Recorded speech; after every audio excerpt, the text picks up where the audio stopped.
Friday night. Tonight, a lot of us eat out. I love it. But before you do, just a little bit of advice to pick almost any entree. In fact, 9 out of 10 at America's favorite chain restaurants. You're going to find more calories, fat, and sodium than the experts recommend. In many cases, a lot more. I want to bring in our Autocracy editor, KatKinsman.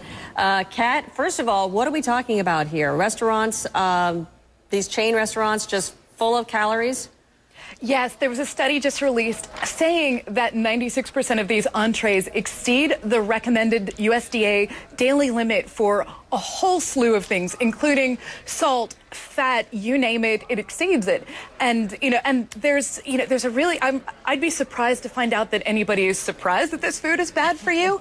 I think people just weren't aware of how bad it was before. Now they have the numbers, they have the information. Well, give us a few examples, Kat, if you could, because I've found it quite surprising. I mean, appetizers, we're talking 800 plus calories before you even get to the main course. Well, the bottom line is that for a chain restaurant, salt and sugar and fat and carbs are a lot cheaper generally than fresh vegetables and protein. And you know what? They taste fantastic. As a chef friend of mine says, it's my job to serve you delicious food. It's kind of up to me to how I get there.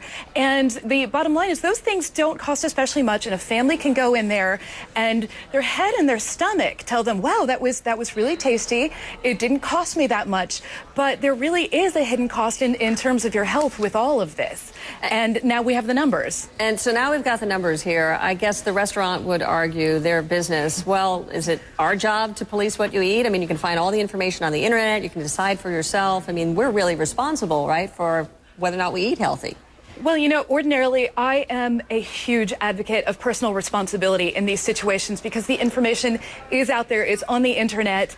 The people who tend to be the victims of this, however, are people who live in food deserts, which tend to be in sort of less affluent neighborhoods in inner cities and in rural areas where really this is the only game in town. So, in addition to people being able to look up, information ahead of time, it's up to people to get loud at this point and really advocate not just for the restaurants to disclose this, but to also have just better options that taste just as good, that are just as appealing to kids, but are more nutritionally sound. So, Kat, what should you do? What's the best defense against some of these food chains, these restaurants?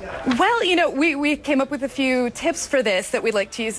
First of all, you can get the facts. You can go online, you can go onto websites and just really empower yourself to find out exactly what is in everything that you're eating. Secondly, don't get trapped. I know so many of my colleagues in Atlanta end up in that food court on a regular basis because they just didn't have time to pack a lunch ahead of time and make a better decision for themselves.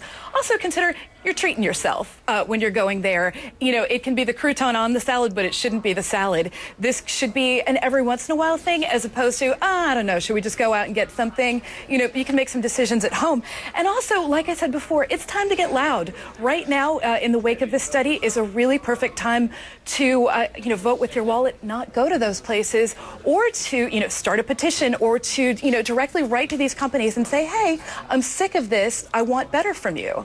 All right. Well, good points, Kat. I mean, we try to do our best here. We have a little team. We all go get soup at the end of the day at the cafe. So we try to eat healthy as best we can.